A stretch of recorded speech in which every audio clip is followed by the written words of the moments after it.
Hey there, cats and kitties. I am the Blues Man, Johnny Blues, and with this video, I'll be discussing my thoughts on episode 8 of the anime series Show by Rock. And this episode was yet again another pleasantly surprisingly all kinds of badass episode with no less than Shingen Crimson's remaining in the limelight, picking up from the tail end of the previous episode where we had Aion being sort of influenced and facing an influx of dark energy holdover from the kid that they saved in the previous episode, and I was absolutely captivated. Having Shingen Crimson's in the focus this way, and I was on the edge of my seat throughout the course of the episode watching this story play out, unsure of where it was going to go, if he was going to become transformed into a dark creature, if a battle was going to ensue, and all of that. It was absolutely awesome. I loved every step of the way of their story unfolding, and this all coincides with a sort of B-level story as well with Plasmagica, where Maple comes in and he realizes because of this upcoming Grateful whatever it is event that Plasmagica is meant to take part in, contractually they have to actually have performed live, and I think they actually have, but they need to meet a certain requirement along those lines, and they're not meeting the requirement the same way Shingen Crimson's did, because of course they were the opening act for Trichronica or whatever it is, and so Maple is very much fearing what they're going to do, but he has a plan of action, and that is another battle of the bands with Krista, and he's all kinds of sheepish and completely scared to call their manager and set that up. Angelica is the one who ends up doing it. And, it's all agreed basically across the board. But I like that we're seeing, in the form of Krista, their lead sort of personage. I'm almost wondering if she's being influenced by dark energy as well.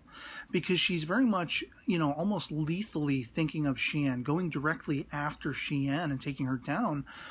And the question is she being influenced? I mean, we see that Dagger Morse is all for this. This is almost seemingly sidling up with whatever plan he has in motion to take Xian down, the threat she represents to all of the ominous things he has in motion. And, I find that all interesting, as well as the fact that Mr. Berry is seemingly coming and going, his consciousness or personage, to use that term again. And even all the rest of Plasmagic are becoming aware of that. And I'm wondering if maybe Mr. Berry is like the consciousness of Grateful King, like he's somehow imposing himself into the guitar or communicating through it. Remains to be seen, but it touches upon that speculation of Grateful King's being there to help Xian and the girls and try to defeat Dagger Morse from the inside out, as I said in my previous discussion video. But back to Shingen Crimson's, I loved seeing this influx of darkness, moving Aion to this rooftop where you're like, is he going to jump? What's he going to do? You have the lead singer of, I think it's Trichronica, who also seems to, as I speculated, have a history with Rome. Once Aion has left and the guys are going after him, Crow being left behind and very much left to mull over the entire scenario, you have Rome encountering this guy, and it's this guy who's seen where Aion is and leads he and Yaiba, to go finding him. But there's more interplay and dialogue to the effect that Rome and this guy have a history. He's passing along the story to his two underlings as well in his limousine about how, they grew up together in a sense, and they both had these dreams, and their stories just seem to conflict. They parted ways, and it's very much bitter, it seems, on Rome's end of, that whole aspect. And you have this guy even getting in a jab saying, you don't want to lose another friend where it pertains to Aion. And so we see that Rome is very much the fuel for the fire of seeking out Aion and trying to reclaim him, get him back. There is even the revelation that Crow and the rest of Shingen Crimson's, they realize the chief importance and talent that Aion possesses. He is the center, the soul, if you will, of Shingen Crimson's, with the music he brings to it. Of course, Crow does add the lyrics, and they all play together as an ensemble. But without Aion, they're nothing. They're next to nothing.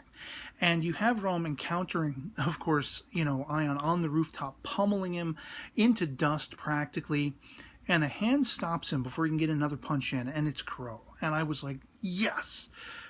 Because Crow has brought Aion's axe, his guitar, and he's telling him, finally Crow is manning up and telling him how important he is to the overall Shingen Crimson's vibe, to their music, to their friendship. They are very much going through the motions of exactly what Plasmagica went through, much as I speculated they would.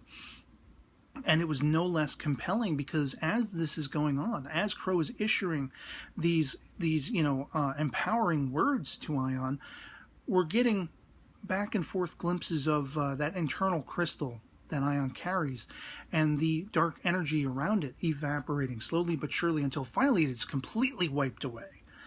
And the boys are together again and they're ready to rock, and it was just like fist-pumpingly awesome. I loved it. I love that these characters who have been sidled from the start of the series, seemingly just being relegated to comic relief and punchlines, and even in the previous episode where they were much more coming into focus, there was hilarity surrounding them, and finally we have a turn of the tide where, boom, it's a more dramatic take, their story, surrounding them and everything like that.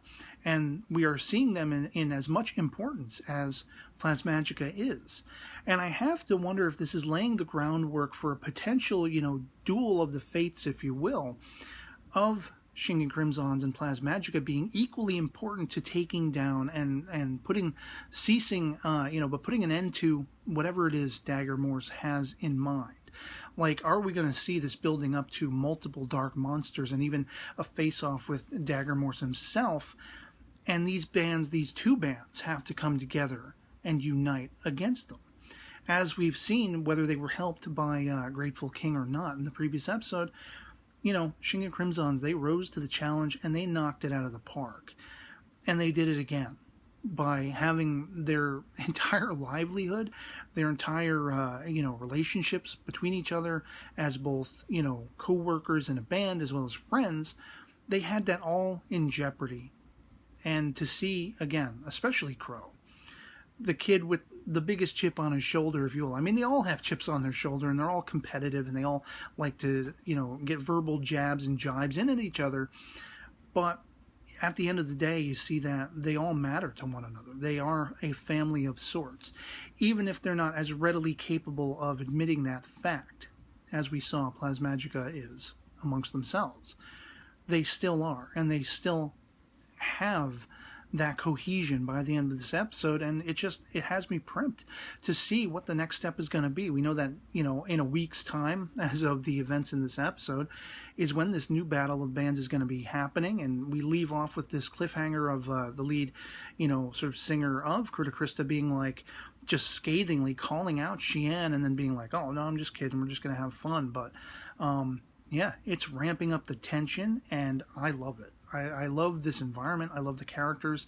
And whereas I could have taken or left Shingen Crimsons as the series began, and I appreciated them for the humor they brought to the table, I'm loving the focus they've had in these last couple of episodes. And I hope we see a clever marriage where it doesn't have to be focusing on one or the other, Shingen Crimsons or Plasmagica. I would love to see a bridging between the two to have them on equal footing, because I feel like at this point, character-wise and sort of story arc-wise, they are all on equal footing now. And, to have anything less, I feel, from this point on, would be a disservice to the characters with everything they've overcome and everything they've accomplished. So, mad enjoyable episode. I'd love to hear from you guys in the comments below what you thought of episode 8 of Show by Rock, if you've seen it. And, if you were championing, Shingen Crimsons every step of the way I was. And whether or not, you like seeing them get some more, attention put on them, or if you'd rather see it shift back to Plasmagica, and which of those two would you like to see a clever bridge, as I say, between the two as far as focus goes, or would you like to see the story go back and more fully focus on, Plasmagica, Xian, and the girls? Let me know in the comments below. Anything goes, as always, and I love having the conversation with you guys. So, otherwise, that'll be pretty much it for me on this. Hope this video finds you well, and I'll catch you all later.